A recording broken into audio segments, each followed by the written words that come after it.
Continuando a leitura do Srimad Bhagavatam, canto 8, capítulo 1, versos 4 e 5. O título do capítulo: Os Manos, os administradores do universo. Repitam, por favor. Shri Rishi Uvacha Manava Asmin Vyatita Shat Kalpe Swayambhuva Adaya Adya Te Kathita Yatra Devadinam Cha Sambhava Shri Rishiruvacha Manavosmin Vyatita Sat Kalpe Swayambhuvadaya Adyaste Kathito Yatra Devadinam Cha Sambhava. Shri Rishi Uvacha, o grande santo Shukadeva Goswami disse: Manava, Manos, Asmin, por este período, um dia de Brahma, Vyatita, já passados, Shat, 6, Kalpe, nesta duração que equivale a um dia de Brahma, Swayambhuva, Swayambhuva Mano, Adaya, e outros, Adya, o primeiro, Swayambhuva, Te, a ti, Katita, já descrevi, Yatra, onde, Deva Adinam, de todos os semideuses, Cha, também, Sambhava, o aparecimento.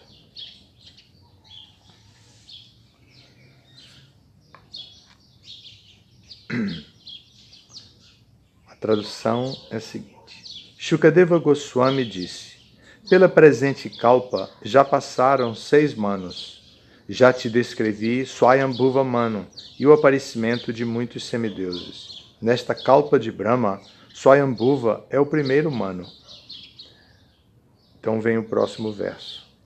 Swayambhuva Mano tinha 2 filhas, chamadas Akuti e Devahuti, de cujos ventres a Suprema Personalidade de Deus apareceu como 2 filhos, chamados Jagyamurti e Kapila, respectivamente. Estes filhos ficaram encarregados de pregar religião e conhecimento. Mas não repetimos não, né? O texto? Então vamos repetir, os dois são pequenos. Shukadeva Goswami disse: pela presente kalpa, já passaram 6 manos. Já te descrevi Swayambhuva Mano e o aparecimento de muitos semideuses. Nesta kalpa de Brahma, Swayambhuva é o primeiro Mano. Swayambhuva Mano tinha 2 filhas, chamadas Akuti e Devahuti, de cujos ventres a Suprema Personalidade de Deus apareceu como 2 filhos, chamados Jagyamurti e Kapila, respectivamente. Estes filhos ficaram encarregados de pregar religião e conhecimento. Significado de Prabhupada. O filho de Devahuti era conhecido como Kapila e o filho de Akuti chamava-se Jagyamurti. Ambos ensinaram religião e conhecimento filosófico. Isso é tudo do significado de Prabhupada. Então aqui Shukadeva Goswami vai começar a responder. Ontem nós vimos a última parte da pergunta de Parikshit Maharaj. Ele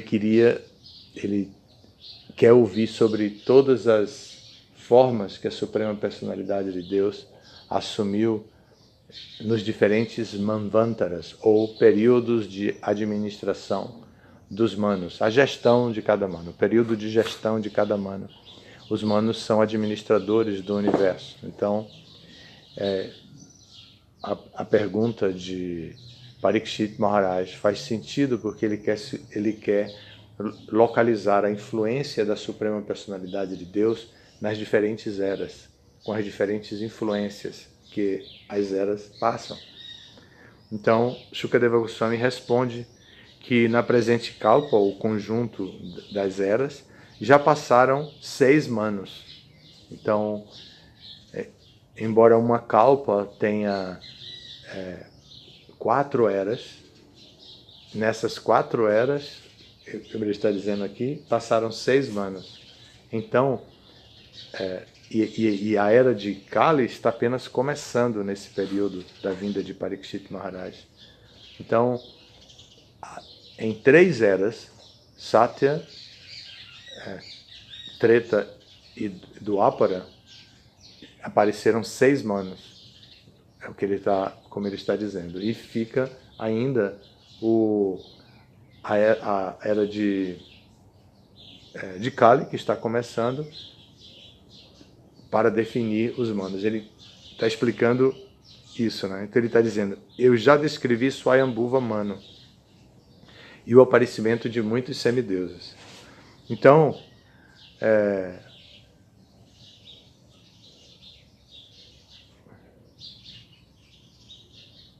ele descrevendo por ordem. Ele começou por Swayambhuva e ele explica porque Swayambhuva é o primeiro dos manos. Então ele fala de Swayambhuva. E logo ele vai dizer para Parikshit Maharaj que Swayambhuva tinha 2 filhas. Por que ele vai falar das filhas de Swayambhuva, mano? Porque cada uma delas teve um filho que era uma encarnação da personalidade de Deus, para responder à pergunta de Parikshit Maharaj. Ele quer saber como a Suprema Personalidade de Deus apareceu nos Manvantaras. Então, num único Manvantara, que é o Manvantara de Swayambhuva Manu, 2 filhas de Swayambhuva deram luz a 2 encarnações de Krishna. Uma chamada Jagamurti e a outra chamada Kapila. Kapila é mais conhecido por ser o filho de Devahuti e porque ele apresentou um sistema de filosofia Sankhya que se tornou muito importante dentro do contexto da história da filosofia védica. Então, essa é a explicação aqui com as 2 filhas de Swayambhuva Manu, o primeiro dos 6 manos desta Kalpa de Brahma, onde Brahma começou a fazer a criação a partir de Satya Yuga, com a superposição de Treta Yuga sobre Dwapara Yuga, que é a característica desta Kalpa é que não segue normalmente, porque normalmente seria Satya Yuga, Dwapara Yuga, e então Treta Yuga e depois Kali Yuga. Mas nesta era houve uma inversão da posição. Dwapara Yuga se sobrepôs a Treta Yuga. Ou melhor, Treta Yuga se sobrepôs a Dwapara Yuga. Dwapara seria a segunda, mas passou a ser a terceira. E então, essas são as explicações que aqui estão sendo pontuadas para o que vai ser contado mais adiante, né? A encarnação de Kapila Deva já foi descrita no 3º canto do Bhagavatam. Estamos no 8º canto. Mas vai fazer um resumo outra vez, vai falar um pouco dele ainda, né? Então, essa é a maneira que aqui tudo está sendo apresentado, mas ao mesmo tempo resume dizendo que essas encarnações de Krishna, que Parikshit Maharaj quer saber, vieram pregar a religião e o conhecimento. Então é muito importante entender qual é a função, sempre a função básica da encarnação de Krishna. A função básica da encarnação de Krishna é que ele vem dar o conhecimento transcendental e também vem dar a prática do conhecimento transcendental, na forma da religião. A religião aqui não está sendo utilizado como os processos que se institucionalizam. Religião aqui está sendo usado como sinônimo de espiritualidade. E espiritualidade prática, não também disseminada sem nenhuma característica, como ciência da religião. O que está sendo falado aqui seria que ambos vieram ensinar a ciência da religião e o conhecimento transcendental. Não vieram ensinar simplesmente a única religião que vai agregar e congregar todas as pessoas desse universo. Todos terão que ser dessa única religião, porque é a única verdadeira e tudo mais é falso. Vem da ciência da religião.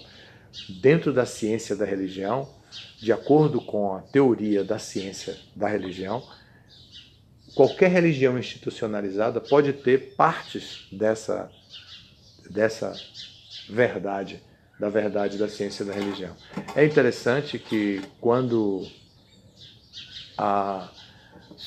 se começou a questionar a era do obscurantismo, a Idade Média, chamada assim às vezes de era do obscurantismo, quando se começou a questionar isso, a Igreja Católica se viu na necessidade de se reinventar. Então começaram os concílios, e no primeiro concílio ecumênico, o Papa já declarou que pode-se encontrar vestígios da verdade em outras religiões. Bem interessante como ele declarou. Isso é do primeiro concílio. Depois disso houve alguns concílios,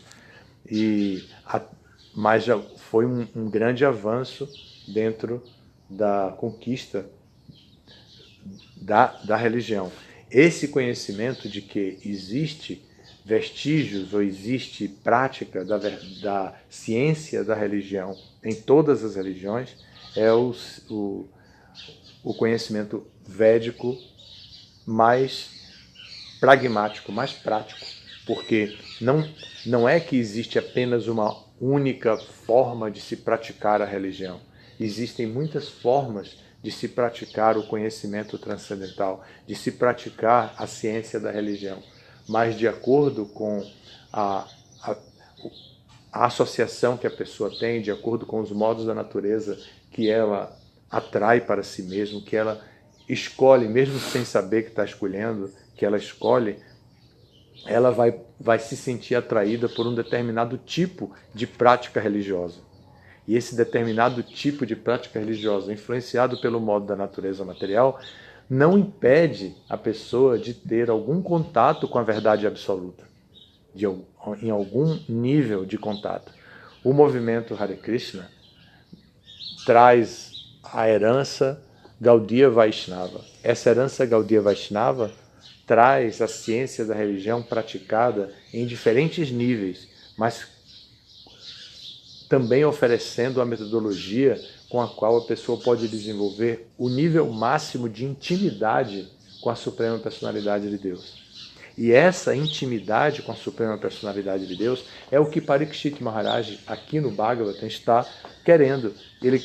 Para ele desenvolver essa intimidade com a verdade absoluta, com a Suprema Personalidade de Deus, ele está questionando como é que a Suprema Personalidade de Deus aparece em cada período, em cada manvantara. Ele agora não está perguntando de acordo com as eras, a ciência das kalpas, das eras, da sequência das eras. Ele está perguntando sob o ponto de vista administrativo.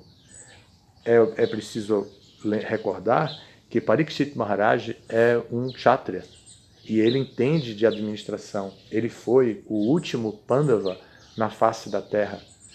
A pessoa que sobrou da guerra de Kurukshetra, porque quando todos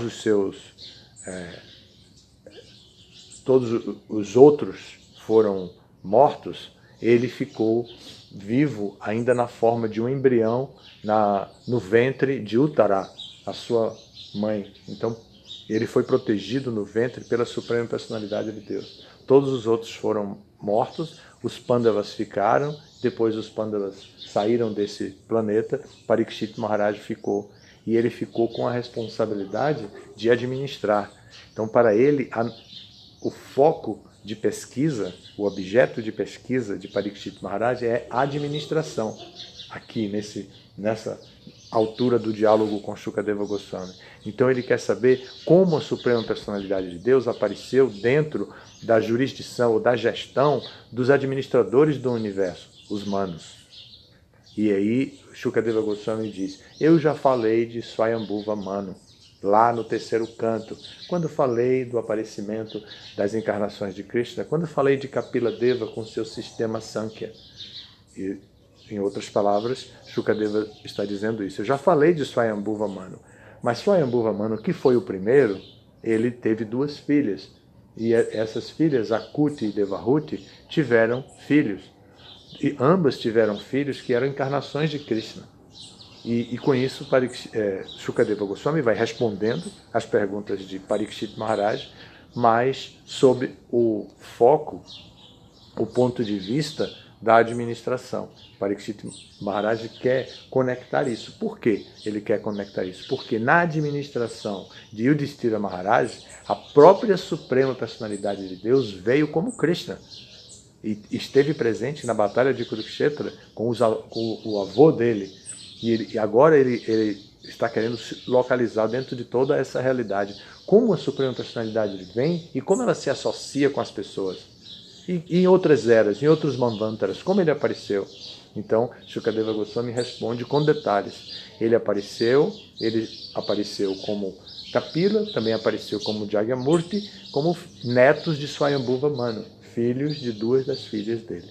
E por aí vai, né? Essa é daqui o tema vai se desenvolvendo, nós vamos acompanhando a cada dia. Muito obrigado pela atenção de vocês. Todas as glórias do Srila Prabhupada.